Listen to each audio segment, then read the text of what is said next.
Cancer treatment is prohibitively expensive. Yes. కారణం ఏంటండి? ఈ ఎక్విప్మెంట్ అంతా కూడా. ఇప్పుడు ఉదాహరణకి పెట్ సిటీ స్కాన్ మెషిన్ అన్నీ కూడా ఇంపోర్టెడే. ఇంపోర్ట్ చేసుకుని మనం కొన్నప్పుడు 27% కస్టమ్సే కట్టాలి. మొన్నటి వరకు 37%, ఈ మధ్య తగ్గించారు 1 year బ్యాక్. ఎంత ఉంటుంది సార్ ఒక పెట్ స్కాన్? మంచి డిజిటల్ పెట్స్ కానీ 18 crores అండి. 18 crores. అవునండి. పెట్ ఎంఆర్ఐ ఇంకో కొత్త పరికరం అందుబాటులోకి వచ్చింది. పెట్ ఎంఆర్ఐ విత్ పెట్ $5 million. అన్నిటికీ మళ్ళీ మన గవర్నమెంట్కి మనం కస్టమ్స్ కట్టాలి 27%. మొన్నటి వరకు 37%. ఇండియాలో తయారవుతున్నట్టయితే వాటిని కొనకుండా మీరు ఇంపోర్ట్ చేసుకుంటే కస్టమ్స్ కట్టమంటే న్యాయం.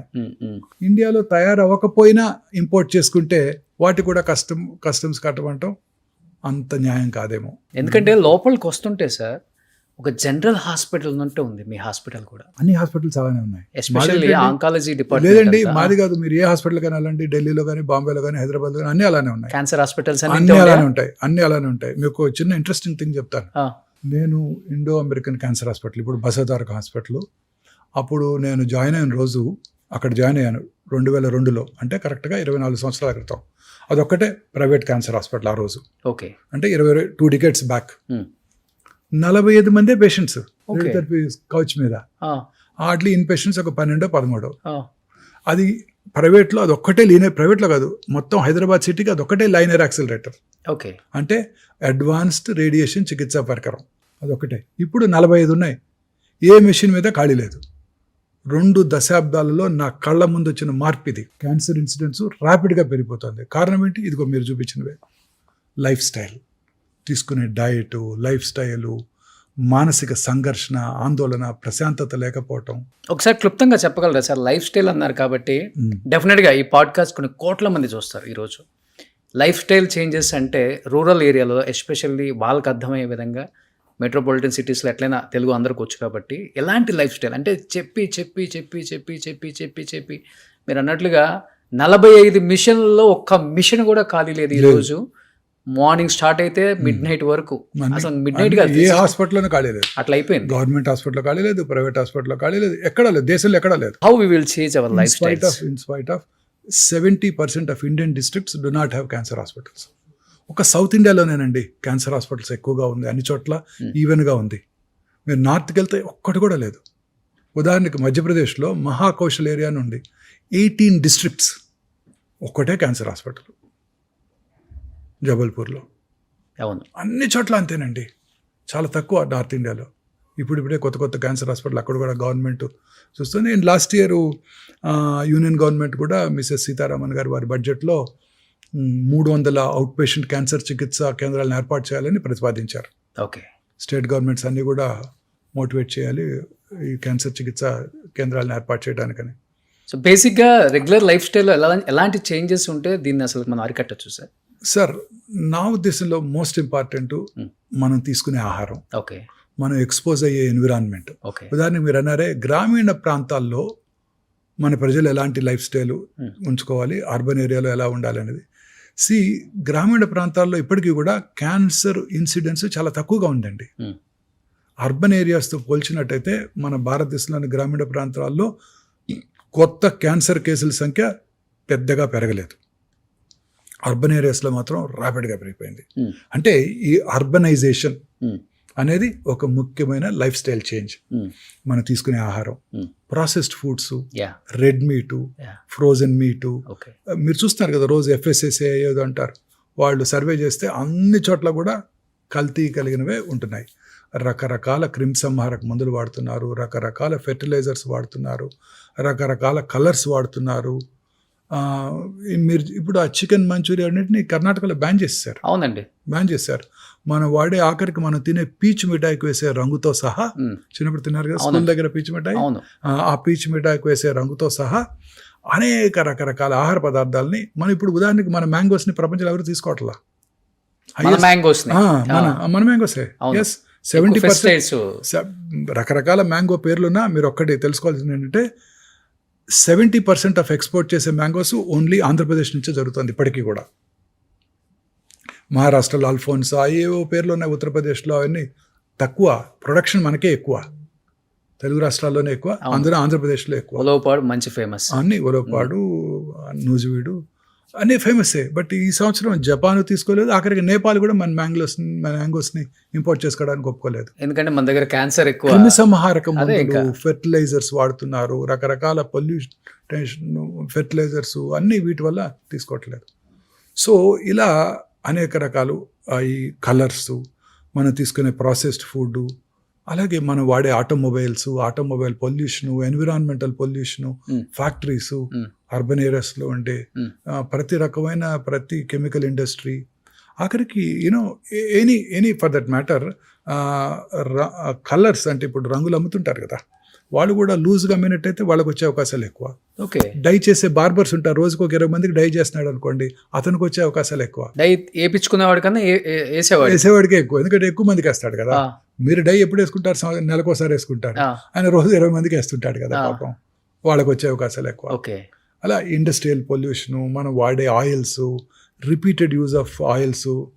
మా హాస్పిటల్ ముందే మిర్చి బజ్జీ బండి ఉంటుంది, పొద్దున ఆయిల్ పోస్తాడు, అదే ఆయిల్లో ఫ్రై చేస్తుంటాడు రిపీటెడ్గా, మిగిలిపోయిన ఆయిల్ మళ్ళీ రేపొద్దున క్యాన్సర్ హాస్పిటల్ ముందు.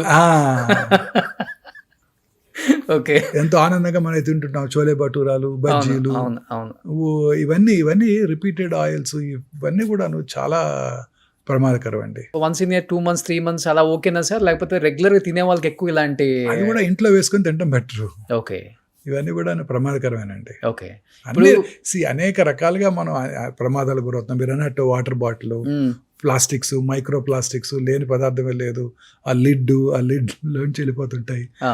అన్ని రకాలుగాను మనం ఈ క్యాన్సర్ కారక పదార్థాలు, కార్సినోజన్స్కి ఎక్స్పోజ్ అవుతున్నాం అర్బన్ ఏరియాస్లో. దానికి తోడు ఈ మానసిక ఆందోళన, దానివల్ల కూడా క్యాన్సర్ 100%. నేను నమ్మేది అదే ముఖ్యమైన కారణం ఏంటో చూసిన పేషెంట్స్ ఉన్నారా? డెఫినెట్ గా ఎక్కువ హై సొసైటీ వాళ్ళు కూడా వస్తారు. నేను చాలా క్లియర్ గా ఒక చిన్న ఎక్స్ప్లెనేషన్ చెప్తాను వినండి. మన బాడీలో ఇందాక అనుకున్నాం మనం టీ సెల్స్ ఉంటాయి, అవును, కిల్లర్ సెల్స్. అవి మన బాడీలోకి వచ్చే ప్రతి ఫారిన్ బాడీని డిస్ట్రాయ్ చేసేస్తాయి. ఓకే, అది క్యాన్సర్ కానివ్వండి, వైరస్ కానివ్వండి, బ్యాక్టీరియా కానివ్వండి, ఏదైనా కానివ్వండి. ఓకే, ఆ టీ సెల్ ఇమ్యూనిటీ మన దీని మీద, మానసిక ఆందోళన మీద ఆధారపడి ఉంటుంది.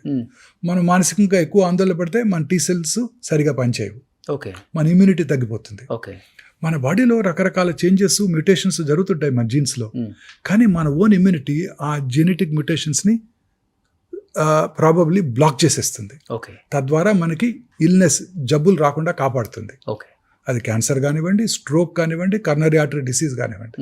మానసికంగా ఆందోళనకు లోనైతే హార్ట్ అటాక్ వచ్చే అవకాశాలు, బ్రెయిన్ స్ట్రోక్ వచ్చే అవకాశాలు, క్యాన్సర్ వచ్చే అవకాశాలు కూడా పెరిగిపోతాయి. ఓకే, సో అన్నిటికన్నా ఇంపార్టెంట్ నా ఉద్దేశం, ఇవన్నిటికన్నా ఇంపార్టెంట్ నా పర్సనల్ ఉద్దేశం ఇదే. క్యాన్సర్ రావడానికి కానివ్వండి, ఏ జబ్బన రావడానికి కారణం ఇదే, మానసిక ఒత్తిడి. మన అబ్బాయికి నీటిలో సీట్ రాలేదు, పక్క అబ్బాయికి వచ్చింది, పక్కింట్లో అబ్బాయికి వచ్చింది. మనకేమో మారుతి కారు ఉంది, పక్కింట్లో వాళ్ళేమో టయోటా కారు కొనుక్కున్నారు. ఇలా అనేక రకాల ఒత్తిళ్ళు. ఆ తర్వాత వర్క్ ప్లేస్ ప్రెషర్స్, బాస్ ఇవాళ మన తిట్టాడు, మన పని చేయలేదన్నాము, చేయలేకపోతున్నాము, మనకు ఒంట్లో బాగాలేదు, అయినా కానీ బాస్ రమ్మంటున్నాడు వాళ్ళ పనికి. ఇప్పుడు కంపెనీస్లో ఇది ఒకటి ఎక్కువైపోయింది, మన మీద కన్నా పక్కనోడి మీద ఎక్కువ కాన్సన్ట్రేషన్ పెట్టి వాళ్ళ లైఫ్ని ఎలా బదనం చేద్దాం, వాడిని ఎలా కంపెనీ నుంచి బయటికి పంపించేద్దాం, అనేక రకాల ఒత్తిళ్లకు లోనవుతున్నాయి. పూర్వకాలంలో ఇవన్నీ ఉండేది కాదు. సంతోషం సగం బలం అన్నారు పెద్దలు, కానీ సంతోషం పూర్తి బలం అంటాను నేను. సంతోషం పూర్తి బలం. ఈ అనేక రకాల ఒత్తిళ్ళు. ఇంతకుముందు చక్కగా విలేజెస్లో దగ్గర వాళ్ళే మ్యారేజ్ చేసుకునేవాళ్ళు, వాళ్ళే హ్యాపీగా 5 రోజులు సెలబ్రేట్ చేసుకునేవాళ్ళు, వాళ్ళ ఇంట్లో పండించుకున్న కూరగాయలే తినేవాళ్ళు, వాళ్ళే షర్ట్ లేకుండా వెళ్ళి ఆ కూరగాయల పాదులు దువ్వి వాటర్ పోసి దాన్ని చక్కగా డెవలప్ చేసేవారు, పొలానికి వెళ్ళేవాళ్ళు, పని చేసుకునేవాళ్ళు, ఎండకి ఎక్స్పోజ్ అయ్యేవారు, విటమిన్ డి ఉండేది, ఇమ్యూనిటీ బాగుండేది, ఓకే, మానసిక ఆందోళన తక్కువగా ఉండేవి. వాళ్ళ గేదెలు పాలు పిండుకొని తాగేవాళ్ళు. ఇప్పుడు రకరకాల ఆక్సిటోసిన్, పాలు తాగాలంటే భయంగా ఉంది. నిజంగా నేను వెజిటేరియన్గా మారాను 30 ఏళ్ళ క్రితం. చాలా రోజులుగా ఒక ఫ్రెండ్ నాకు ఒక అమ్మాయి చెప్పింది, ఆమె వీగన్ అయిపోయింది. ఎందుకు అయిపోయావు వీగన్ అన్నాను. నేను కూడా ఒక 3 సంవత్సరాలు ట్రై చేశాను మధ్యలో. వీగన్ ఎందుకంటే వాళ్ళు ఎలా తీస్తారో తెలుసా నీకు పాలు అని అడిగింది. తెలియదన్నా. వాటికి మెషిన్స్ పెట్టేస్తారు, అవును, బఫెలో మిల్క్ కౌస్కి. ఆ మెషిన్స్ ఏం చేస్తాయి, పిండేస్తుంటాయి. వాటితో పాటు బ్లడ్ వస్తుంటుంది, వాటి బ్లడ్ వస్తుంది, పుళ్ళు పడతాయి, చీమ్ పడుతుంది, పొద్దున్నే మళ్ళీ ఫిక్స్ చేస్తాడు, పిండేస్తాడు. అవన్నీ నీ పాల్లోకి వస్తున్నాయి, నీకు తాగుబుద్ది అవుతా అని అడుగుతుంది అమ్మాయి. అబ్బా, అది తిన్నప్పుడు నాకు పెరుగు తింటుంటే ఒక స్పూన్ తినంగానే భయంగా ఉంది, బాధగా ఉంది. ఆ, ఇప్పుడు 3-4 రోజులుగా అసలు తినలేకపోతున్నాను పర్సనల్గా. ఇప్పుడు చాలా మంది న్యాచురల్ మిల్క్ అని చెప్పే వాళ్ళందరూ ప్యాకెట్స్ మానేస్తారు. ఇంకా ప్యాకెట్స్ న్యాచురల్ మిల్క్ అయినా మెషిన్తోనే మిషన్, అవును 200% మీరు చెప్పింది మెషిన్తోనే కరెక్టే. కదా, అది ఇంజూర్ చేస్తుంది కదా, అవును, బ్లడ్ కారుతుంది కదా, పుండు పడుతుంది కదా, వాడికి తెలియదు కదా యాంటీబయాటిక్ రాసుకోవాలని అక్కడ. అవును, అవును. ఆ బాధ అంతా మనకే వస్తుంది కదా. ఎంత పాస్చరైజ్ చేసినా అసలు ఎంత మరగబెట్టినా కానీ అది ఉంటుందా సార్? ఉన్నా లేకపోయినా మనసులో ఆ థాట్ నాకు తినబుద్ధి కావట్లా. మీరు మానేశారు కంప్లీట్ గా పాలు, మానేశాను. పెరుగు? ఈ 4 రోజుల నుంచి అసలు పూర్తిగా తినలేకపోతున్నాను. ఓ స్పూన్ తినగానే మనసులో అది గుర్తుకొస్తుంది ఈ అమ్మాయి చెప్పిన దగ్గర నుంచి. మీకు ఫామ్ హౌస్ లేదా? లేదు. 2 గేదెలు పెట్టుకున్నా సరిపోద్ది. సరిపోద్దేమో, ఆ? సరిపోద్దేమో, నిజమే. ఆ. సో ఇలా రకరకాలుగా మనం ఈ కంటామినెంట్స్కి ఎక్స్పోజ్ అవుతున్నాం. సో మానసిక ఆందోళన ఇవన్నీ కూడాను క్యాన్సర్ అవడానికి దోహదం చేస్తున్నాయి. ఇప్పుడు ఇది తర్వాత ఈ రాత్రి పూట ఒత్తిడి, లేట్గా ఇంటికి రావటం, 10ంటికి రావటం, మళ్ళీ ఆన్ టాప్ ఆఫ్ ఇట్ 2 గంటలు టీవీ చూడటం, ఆ తర్వాత లేకపోతే మనం ఉంది కదా మన దెయ్యం మొబైల్స్, దాన్ని చూడటం, చూస్తూ పడుకోవటం, ఆ blue screen.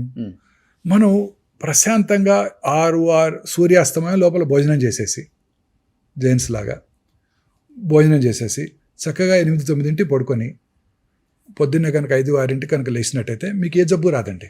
Okay, guarantee. Cancers అసలు రావు. ఎందుకంటే మనం ఇలా ప్రశాంతంగా పడుకున్నప్పుడు రాత్రి మిడ్నైట్ తర్వాత మెలటోనిన్ అనే హార్మోన్ ఉత్పత్తి అవుతుందండి. ఓకే, అది it has strong anti cancer properties. ఓ, ఏ టైం నుంచి ఏ టైం వరకు ఉంటుంది సార్? Midnight 12 to 1:30.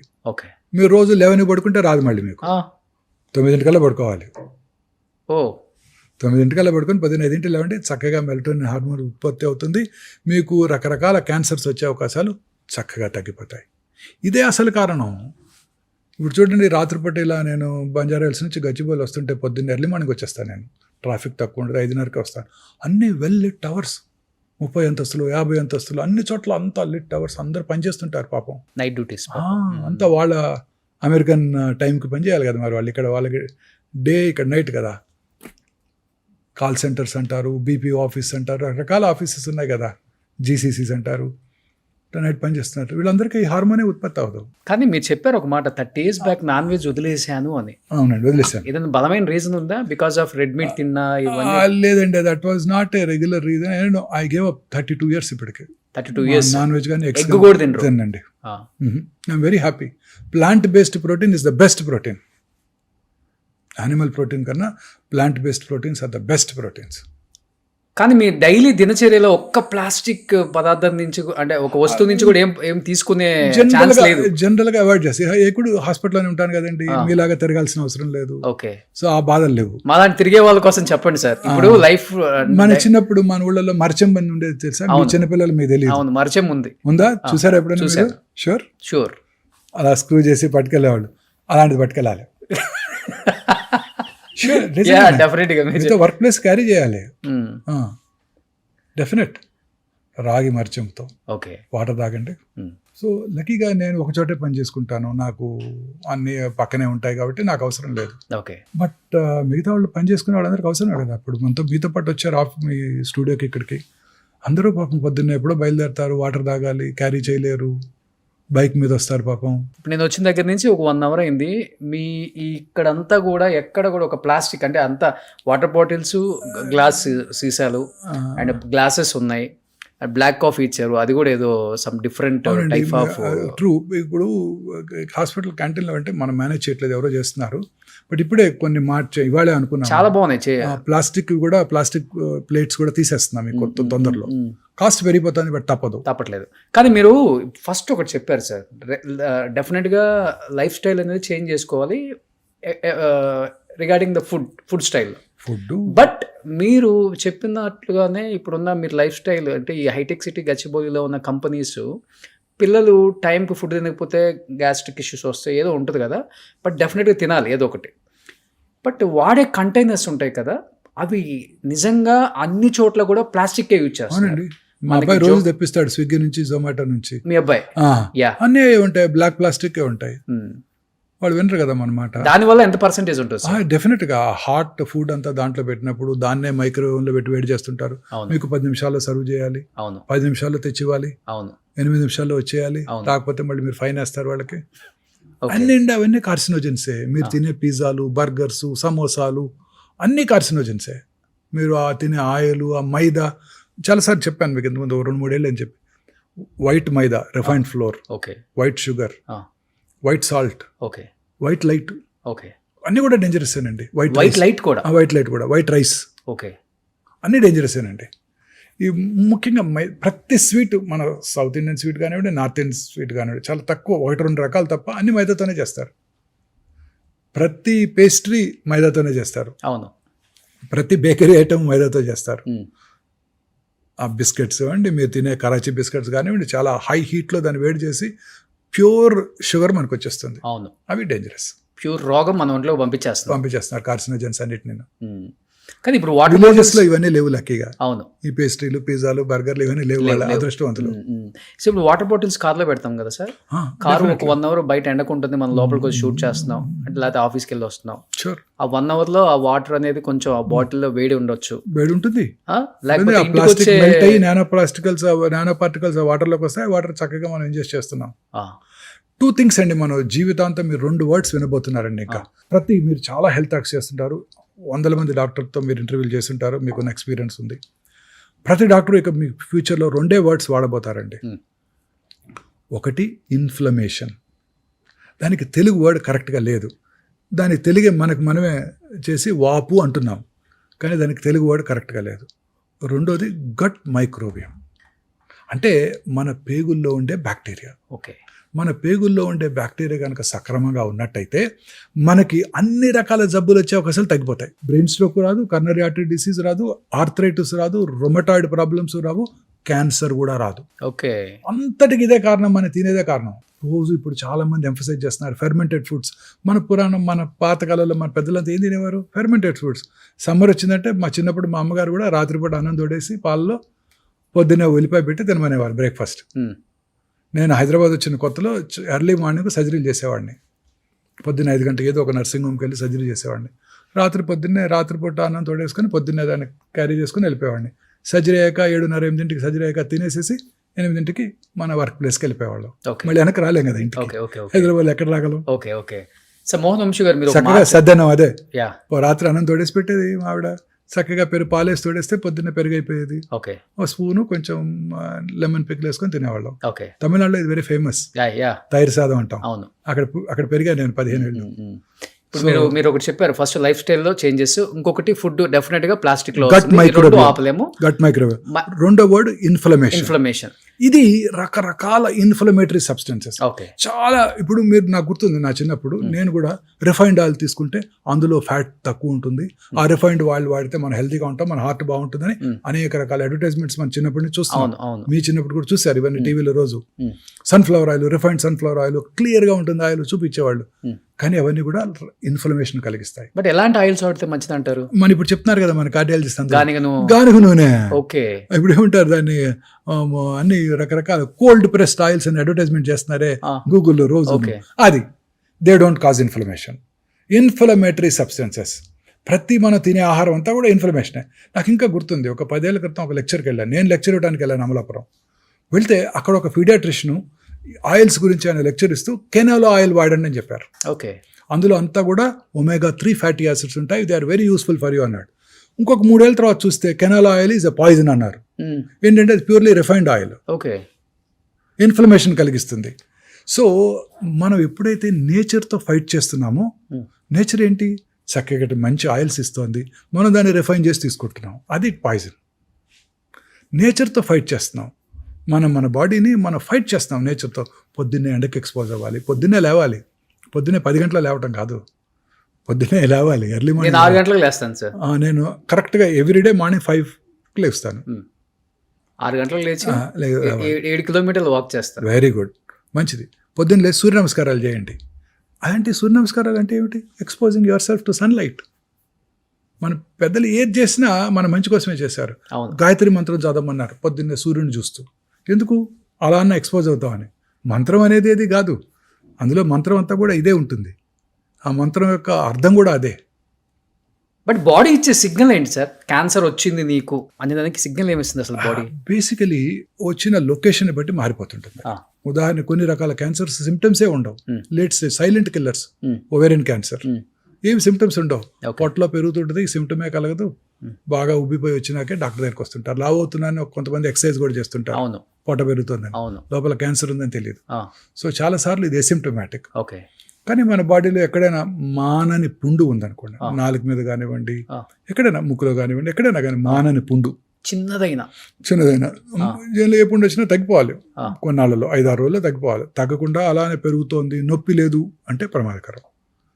పెరుగుతున్న గడ్డ ఎక్కడైనా కానీ, సాఫ్ట్ టిష్యూ ట్యూమరు పొట్ట ఇక్కడ కానీ, బ్రెస్ట్లో కానీ, ఎక్కడైనా కానీ పెరుగుతున్న గడ్డ క్రమం తప్పకుండా పెరుగుతోంది. సైజ్ అలానే ఉంటే డేంజర్ కాకపోవచ్చు. సో మీరు చెప్పినట్లుగా చిన్న చిన్న పుండు ఎక్కడన్నా ఉండి యాంటీబయాటిక్ వేసుకొని తగ్గితే ఓకే, తగ్గకపోయిందంటే డాక్టర్ దగ్గరికి వెళ్ళి చూపించుకోవాలి. ఓకే, సో ఇది సిగ్నల్. అలా రకరకాల క్యాన్సర్స్కి రకరకాల సింటమ్స్ ఉంటాయి. ఉదాహరణకి గ్యాస్ట్రిక్ క్యాన్సర్, తినబుద్ధి కాదు, డైనింగ్ టేబుల్ దగ్గరికి వెళ్తారు, వెనక్కి తిరిగి వస్తారు. రోజు పొద్దున్నే మీరు 4 ఇడ్లీలు తింటున్నారు, 2 ఇడ్లీలు తినగానే పొట్ట ఫుల్ అయినట్టు ఉంటుంది. అది అర్లీ గాస్ట్రిక్ క్యాన్సర్కి సిగ్నల్ కావచ్చు. ఓకే, బట్ సార్ ఇప్పుడు స్క్రీనింగ్ చాలా ఇంపార్టెంట్. ఏ ఏజ్లో స్క్రీనింగ్ చేయించుకుంటే మంచిది సార్? అండ్ ఆడవాళ్ళు చేయించుకోవాల్సిన టెస్ట్లు ఏంటి, మగవాళ్ళు చేయించుకోవాల్సిన క్యాన్సర్ టెస్ట్లు ఏంటి? అసలు క్వైట్ కాంట్రవర్షియల్ ఇది స్క్రీనింగ్ అనేది. స్క్రీనింగ్ వల్ల డెఫినెట్లీ బెనిఫిషియల్గా ఉంటుంది. ఉదాహరణకు మగవాళ్ళలో జనరల్గా 50 ఏళ్ళు వచ్చాక PSA అనే ఒక సింపుల్ బ్లడ్ టెస్ట్ చేయించుకుంటే మనం ప్రాస్టేట్ క్యాన్సర్ని గుర్తించగలుగుతాం. ఓకే, అంతే తప్ప మిగతా క్యాన్సర్స్ని గుర్తించడానికి మనకి మార్గాలు లేవు. మొన్న మధ్యనే మిస్టర్ బిల్ గేట్స్ మన జెరోదా CEO నిఖిల్ కామత్తో ఒక ఇంటర్వ్యూ చేశారు, పాడ్కాస్ట్ చేశారు. ఆయన నిఖిల్ కామత్ గారు ఎలాన్ మస్క్తో చేశారు, మిస్టర్ మోడీ గారితో కూడా చేశారు. చూశారు కదా. ఈ బిల్ గేట్స్ అనే ఒక క్వశ్చన్ అడిగారు, మీ ఆరోగ్యాన్ని ఎలా కాపాడుకుంటావు, మా యంగ్ ఆంటర్ప్రినర్స్కి నువ్వేం సలహా ఇస్తావని. ఆయన కూడా చెప్పాడు, నేను రెగ్యులర్గా చెక్ చేసుకుంటాను, స్క్రీనింగ్ చేసుకుంటాను, దానివల్ల నష్టం లేదు. రెగ్యులర్గా వైటమిన్స్ తీసుకుంటాను, దానివల్ల కూడా డౌన్ సైడ్ లేదు అసలు. మూడోది, ఇక ఇదొక్కటే క్యాన్సర్ వ్యాధి ఒకటే నాకు భయం కలిగిస్తుంది.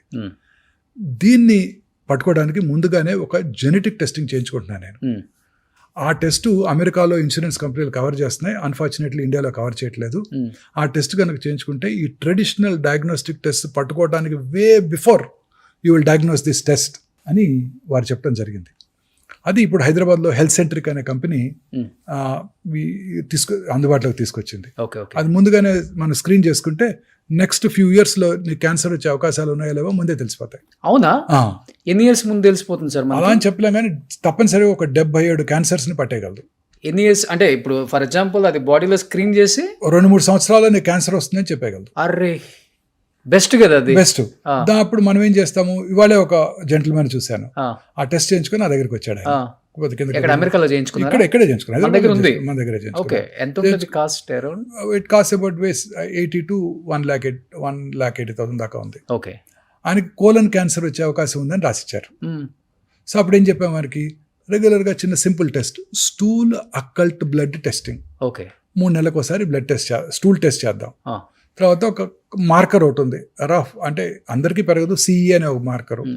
ఇంకా మూడోది, చాలా రకాల కోలన్ క్యాన్సర్స్ ఆస్ప్రిన్ వాడే వాళ్ళలో తక్కువ ఉంటుంది. ఈకోస్ప్రిన్ అనే డ్రగ్ వాడతారు, వినారా? Blood thinner. నేను వాడతాను. మా ఫాదర్కి వెరీ ఎర్లీ ఏజ్లో హార్ట్ అటాక్ వచ్చింది, అందుకని నా ఫిజిషియన్ నాకు 30 ఏళ్ల క్రితం అది వాడుకోమని చెప్పాడు. ఒక 75 mg వేసుకుంటారు రెగ్యులర్ వేసుకుంటారు. సో ఆ ఆస్పిరిన్ వాడే వాళ్ళలో కోలన్ క్యాన్సర్ వచ్చే అవకాశాలు తక్కువగా ఉంటాయి. ఓకే, సో అది వాడమని చెప్పాను ఆయనకి. తర్వాత రెగ్యులర్గా ఈ యానిమల్ బేస్డ్ ప్రోటీన్స్, ఫ్యాట్ ఆపేసేయండి పూర్తిగా, నాన్ వెజిటేరియన్ మానేయండి, ప్లాంట్ బేస్డ్ ప్రోటీన్కి మారిపోండి, ఫైబర్ ఎక్కువగా తీసుకోండి, మీ యొక్క మల విసర్జన అలవాట్లు ఏమైనా మార్పులు ఉంటే నా దగ్గరికి రండి అని అన్ని రకాలుగా గైడెన్స్ ఇచ్చి పంపాను ఇవాళ మార్నింగే. ఓకే, 2 సంవత్సరాల తర్వాత మళ్ళీ పరీక్ష చేసుకోవాలి. మేబీ రెగ్యులర్గా చేసుకుంటే క్యాన్సర్ రావడానికి ముందుగా పట్టుకోవచ్చు, ముందుగా పట్టుకుంటే కోలన్ క్యాన్సర్ క్యూర్ అయిపోతుంది. But first stage, second stage అయితే సేఫ్ అనా సార్? 100% సేఫ్. 100% సేఫ్. అంటే ఎన్ని ఇయర్స్ ఉంటుంది వాళ్ళకి? అంటే కోలన్ క్యాన్సర్ లో రకరకాలు ఉంటాయి. నార్మల్ లైఫ్ గడిపేస్తారు, regular life. Okay, regular life గడిపేస్తారు. 3 ఏళ్ళకి ఒకసారి కొలనోస్కోపీ చేద్దామని చెప్పాను. ఒకవేళ ఫీకల్ అక్కల్ బ్లడ్ టెస్ట్ అంటే ఫీకల్ మ్యాటర్లో ఏదైనా బ్లడ్ కనుక కనిపించినట్టయితే ముందుగానే చేస్తాం కొలనోస్కోపీ. ఓకే. అలా రకరకాలుగా మనం టెస్టులు చేసుకోవచ్చు. 4th స్టేజ్కి వచ్చి మళ్ళీ ఇప్పుడు regular as usual life style lead చేస్తున్న వాళ్ళు మీ పేషెంట్స్ ఎవరైనా ఉన్నారా? కొన్ని రకాల 4th స్టేజ్ క్యాన్సర్స్ క్యూర్ అయిపోతాయండి. ఆ. ఉదాహరణకు మీరు విన్న famous person Lance Armstrong, cyclist. అవును sir. Testicular cancer with brain mets, అవును. ఇప్పటికీ బ్రతికే ఉన్నారు. వరల్డ్ సైక్లింగ్ ఛాంపియన్షిప్ 6 సంవత్సరాలు గెలిచాడు ఆయన. అవును. సో రకరకాల క్యాన్సర్స్ కొన్ని లేట్ స్టేజ్లో కూడా బతికేస్తారు, కొన్ని రకాల క్యాన్సర్స్ ఎర్లీ స్టేజ్లో కూడా కష్టంగా ఉంటాయి. ఓకే. సో ఇప్పుడు చాలా రకాల క్యాన్సర్స్ కూడా 4th స్టేజ్లో కూడా ఈ టార్గెటెడ్ థెరపీస్, ఇమ్యూనోథెరపీస్తో చాలా కాలం బతికేస్తున్నారు. ఓకే. కాకపోతే ఇందాక మనం డిస్కస్ చేసినట్టు they are prohibitively expensive. Targeted therapy కూడా చాలా పెద్ద ప్రాసెస్ చెప్పాలంటే, అందరికి అర్థమయ్యేటట్టు మనం నెక్స్ట్ ఎపిసోడ్లో కూడా మాట్లాడదాం సార్. బట్ ఇప్పుడు చిన్న పిల్లలకు కూడా క్యాన్సర్ ఎక్కువైపోయింది సార్, 1 or 2 years. అలాంటి వాళ్ళని ట్రీట్ చేస్తున్నప్పుడు యాజ్ ఎ డాక్టర్గా పక్కన పెడితే యాజ్ ఎ ఫాదర్, మీరు కూడా గ్రాండ్ ఫాదర్, ఏమనిపిస్తుంటుంది? ఏడ్చిన సందర్భాలు ఉన్నాయా మీ లైఫ్లో? అయ్యా డెఫినెట్లీ అండి. పిల్లల్ని చూసినప్పుడు డెఫినెట్గా. మిగతా డిసీజెస్కి క్యాన్సర్కి కొంచెం తేడా ఉందండి. మిగతా డిసీజ్ మీరు కోలిసిస్టేట్ మీకు ఆపరేట్ చేస్తే మళ్ళీ మీకు కనపడ్డావు. కర్నరీ బైపాస్ చేసామనుకోండి, ఆ పేషెంట్ మళ్ళీ మీ దగ్గరికి రాడు. ఇంటి దగ్గర ఉన్న కార్డియాలజిస్ట్ చూపించుకుంటూ ఉంటాడు, లేకపోతే తన కార్డియాలజిస్ట్ చూపించుకుంటుంటాడు. మా డిసీజ్ అలా కాదు, మాతో పాటే ఉంటారు, వస్తూనే ఉంటారు పాపం. క్యాన్సర్తో ప్రాబ్లం ఏంటంటే ట్రీట్మెంట్ ప్రొలాంగ్డే, కానీ ట్రీట్మెంట్ కన్నా ఫాలో అప్ మోర్ ఇంపార్టెంట్. ప్రతి పేషెంట్ కూడా రెగ్యులర్గా చెకప్కి రావాలి. ఎందుకు? కొత్త క్యాన్సర్స్ వచ్చే అవకాశాలు ఎక్కువ ఉంటాయి. ఇప్పుడు ఉదాహరణకి ఓరల్ క్యావిటీలో రైట్ సైడ్ చీక్ మీద క్యాన్సర్ వచ్చింది అనుకోండి, అదే ఇండివిజువల్కి లెఫ్ట్ సైడ్ చీక్ మీద వచ్చే అవకాశాలు 5 రెట్లు ఎక్కువ. ఓకే. ఏవైతే కారణాలు ఇక్కడ క్యాన్సర్ కలిగించాయో ఆ కారణాలు ఇక్కడ కూడా పనిచేస్తున్నాయిగా. సో పేషెంట్స్ పాత క్యాన్సర్ తిరిగి రావటం మాట అటుంచండి, కొత్తది రావటాన్ని కూడా పట్టుకోవాలిగా. ఛాన్స్ ఉందా సార్? ఉంటుంది. అదే పేషెంట్కి ఇదే ఉదాహరణ చెప్తాను నేను. మీ ఏ ఊరి నుంచి వచ్చారని అడుగుతారు. రామగుండం అన్నారు అనుకోండి. రామగుండం దేని ఫేమస్? బొగ్గు. రామగుండంలో బొగ్గు దొరికితే పక్కనున్న గోదావరి కానీ, మంచిర్యాల, బెల్లంపల్లి, పెద్దపల్లి, రామకృష్ణాపూర్లో కూడా బొగ్గు దొరుకుద్ది. అంతే, ఒక చోట వస్తే ఇక్కడ కూడా వస్తుంటుంది. ఇట్లా చూపిస్తాను. రామగుండంలో బొగ్గు దొరికితే బెల్లంపల్లి, మంచిర్యాల, పెద్దపల్లి, గోదావరి కల్లో కూడా బొగ్గు దొరుకుద్ది. సో ఇక్కడ వచ్చే అవకాశాలు ఉంటాయి. ఎందుకంటే బొగ్గుల మీద కూడా చికెన్ బాగా డీప్ ఫ్రై చేసి తినే వాళ్ళు కూడా ఉన్నారు కదా. అంటే జస్ట్ ఉదాహరణ. ఇంకో ఎక్కడ ఏ ఏరియా లేకపోతే ఇక్కడ మీ ఇంట్లో బోర్ వేస్తే వాటర్ పడింది అనుకో, పక్కింట్లో పడుతుంది, ఆపోజిట్ ఇంట్లో పడుతుంది, ఎదురింట్లో కూడా పడుతుంది, పక్క బజార్లో కూడా పడుతుంది. అంతే కదా ఆ ఏరియా అంతా. సో అందుకని రెగ్యులర్గా చెకప్ రావాలి. So follow up is very important. అందువల్ల మాకు బాగా దగ్గర అవుతారు మా పేషెంట్స్. అవును. ప్రతి పేషెంట్ నాకు గుర్తుంటారు, వాళ్ళ పిల్లలు కూడా గుర్తుంటారు. అన్ని రకాల హాస్పిటల్స్ అన్నీ గుర్తుపెట్టుకో తెలియదు, కానీ ఒమేగా హాస్పిటల్ని గుర్తుపెట్టుకుంటారు, ఒమేగా మోహన్ వంశీ గారిని కూడా గుర్తుపెట్టుకుంటారు. ఎస్పెషల్లీ ఆంకాలజీ, క్యాన్సర్ అంటేనే గుర్తొచ్చే పేరు హైదరాబాద్లో, తెలంగాణ, ఆంధ్రప్రదేశ్లో మోహన్ వంశీ గారు. థ్యాంక్స్ అండి. ఎందుకంటే అంత దగ్గరే పేషెంట్స్ మీకు. అంటే మాకు ఏదైనా వస్తే ఆయన దగ్గరికి వెళ్ళిపోతే మాకు క్యూర్ అవుతుంది, ఇంకా కొన్ని సంవత్సరాలు సర్వైవల్ అవ్వచ్చు, హోప్ ఉంది మా బతుకు మీద, డబ్బులు పోయినా పర్వాలేదు, ఆయన అయితే బెస్ట్ అని first choice, second choice, third choice, ఇన్ని ఒపీనియన్స్ ఉండవు, ఒకటే ఒపీనియన్ మోహన్ వంశీ గారు. థ్యాంక్స్. గ్రేట్ కదా అది. ఎంతమందికి వస్తుంది? కొన్ని కోట్లల్లో ఒకరికి మీకు వచ్చింది. బట్ ఎన్నో ప్రాణాలు నిలబెట్టారు, ఎంతోమందిని తెలియక స్టేజ్ దాటిపోయి మీ చేతుల్లో చనిపోయిన పేషెంట్స్ కూడా ఎంతోమంది ఉంటారు. కానీ అత్యంత డేంజర్ క్యాన్సర్ ఏంటి సార్? లాస్ట్ అండ్ ఫైనల్గా చెప్పండి, ఎన్ని రకాల క్యాన్సర్స్ ఉన్నాయి ఓవరాల్గా? అంటే మెయిన్లీ క్యాన్సర్స్ 2 types అండి. Carcinoma, sarcoma. కార్సినోమాస్ అంటే ఎపిథీలియల్ టిష్యూలో వచ్చేవి, సార్కోమాస్ అంటే సాఫ్ట్ టిష్యూలో వచ్చేవి. ఇవి కాక మూడోది హిమటలాజికల్ అంటే బ్లడ్ క్యాన్సర్స్. బ్లడ్ క్యాన్సర్స్ కొంతవరకు డేంజరస్గానే ఉంటాయి, ఎస్పెషల్లీ అడల్ట్స్లో వచ్చేవి. పిల్లల్లో వచ్చే బ్లడ్ క్యాన్సర్స్ క్యూర్ అవుతాయి. ఇక బ్రెయిన్ ట్యూమర్స్ జనరల్గా హై గ్రేడ్ ట్యూమర్స్ ఎక్కువ కాలం సర్వైవ్ అవ్వరు. కొన్ని రకాల బ్లడ్ క్యాన్సర్స్ కూడా సర్వైవ్ అయ్యే అవకాశాలు తక్కువ ఉంటాయి. బట్ ఇప్పుడు కొత్త మెడిసిన్స్ చాలా వస్తున్నాయండి. ప్రాబ్లీ ఐఎమ్ షూర్ ఇంకో 10 yearsలో మనం ఈ క్యాన్సర్కి ముందు కనుక్కుంటారేమో మన సైంటిస్టులు అనిపిస్తుంది. క్యాన్సర్ జయించవచ్చు ఒక టాబ్లెట్తో. టాబ్లెట్స్ కానివ్వండి, ఇంజెక్షన్స్ కావచ్చు, ఇమ్యూనోథెరపీ కానివ్వండి. నా ఉద్దేశం ఇంతకుముందు నేను నా లైఫ్ టైంలో చూడలేనేమో అనుకునేవాడిని. ఇప్పుడు lot of research is underway and ఖచ్చితంగా నేను నా ఉద్దేశం 10 yearsలో మనం దీన్ని కాంకర్ చేసేస్తామండి. 3 decades మీరే చాలా చేంజెస్ చూశారు కదా. ఇంకా మాక్సిమం 10 years అండి. We will be able to conquer. ఒక డికేడ్లో కాంకర్ చేస్తారు సైంటిస్టులు, మనం కాదు. సో లాస్ట్ అండ్ ఫైనల్గా ఈ పాడ్కాస్ట్ చూసే కొన్ని కోట్ల మందికి ఏం చెప్పాలనుకుంటున్నారు? రెగ్యులర్గా ఆకుకూరలు, ఫ్రెష్ ఫ్రూట్స్, వెజిటబుల్స్ ఎక్కువగా తీసుకుంటూ, యానిమల్ ఫుడ్కి దూరంగా ఉంటూ, అలాగే దురలవాట్లకి స్మోకింగ్, ఆల్కహాల్ లాంటివి కూడా దూరంగా ఉంటూ, రెగ్యులర్గా ఎక్సర్సైజ్ చేస్తూ, లీన్ బాడీ మాస్ మెయింటైన్ చేస్తూ, మానసికంగా ఆందోళన లేకుండా ఉన్నట్టయితే క్యాన్సర్ని ఖచ్చితంగా జయించవచ్చు. సో ఫైనల్గా సార్లాగా ఉంటే అన్ని జయించవచ్చు మనం కూడా.